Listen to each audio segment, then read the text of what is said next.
तो मेरा मानना है कि मुझे खुद को ही खत्म कर लेना बेस्ट है मेरे लिए। पत्नी या सिस्टम, अतुल सुभाष की मौत का जिम्मेदार कौन? न्याय अभी बाकी है। बेंगलुरु में सॉफ्टवेयर इंजीनियर अतुल सुभाष ने इन 4 शब्दों को पेपर पर लिखकर इस दुनिया को अलविदा कह दिया। उन्होंने सुसाइड कर लिया।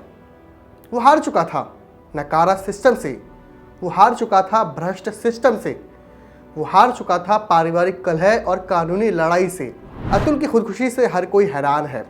खुदकुशी करने से पहले उन्होंने करीब 1.5 घंटा लंबा वीडियो शूट किया। 24 पन्नों का सुसाइड नोट भी लिखा है।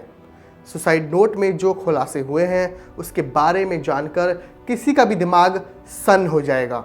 अतुल बिहार के रहने वाले थे। उन्होंने अपनी पत्नी निकिता और सास और साले पर आरोप लगाए हैं। ससुराल पक्ष के लोगों पर मानसिक प्रताड़ना के आरोप लगाए हैं। इतना ही नहीं, अतुल ने जौनपुर फैमिली कोर्ट में जज रीता कौशिक पर भी प्रताड़ित करने का आरोप लगाया है। अतुल की पत्नी सॉफ्टवेयर इंजीनियर है और वो यूपी के जौनपुर की रहने वाली है। लंबे समय से दोनों अलग रह रहे थे।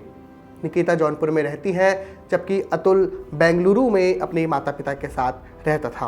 अतुल के पिता का कहना है कि उसकी पत्नी ने उनके बेटे पर दर्जनों केस करवाए थे। उन केसों की सुनवाई जौनपुरी की फैमिली कोर्ट में चल रही थी। ये कुछ पॉइंट्स हैं जो अतुल ने अपने सुसाइड नोट में लिखे थे।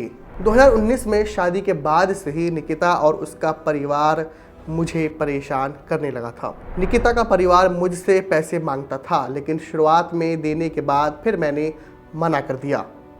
मुझे और मेरे परिवार को झूठे मुकदमे में फंसाया गया। घरेलू हिंसा, दहेज प्रताड़ना का केस लगाया गया।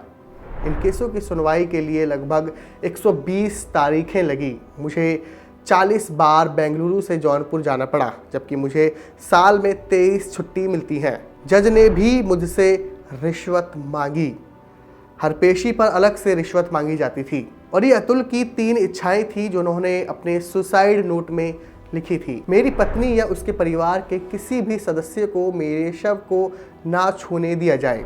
जब तक मेरे साथ न्याय ना हो तब तक मेरी अस्थियों को विसर्जित ना किया जाए। मेरा उत्पीड़न करने वाले बरी हो जाते हैं तो मेरी अस्थियों को उसी कोर्ट के बाहर गटर में ही बहा दिया जाए। मेरे बेटे की कस्टडी मेरे माता पिता को मिले और मेरे परिवार को अब परेशान ना किया जाए। अतुल ने अपने बेटे के लिए भी चिट्ठी लिखी है। उन्होंने अपने बेटे से इस पत्र को 2038 में खोलने के लिए कहा है। बहरहाल मामले में कार्रवाई करते हुए पुलिस ने निकिता सिंघानिया के अलावा उसके परिवार के 3 सदस्यों पर केस दर्ज किया है। अब मेरा बस आपसे एक सवाल है, अतुल की मौत का जिम्मेदार कौन है, पत्नी या सिस्टम?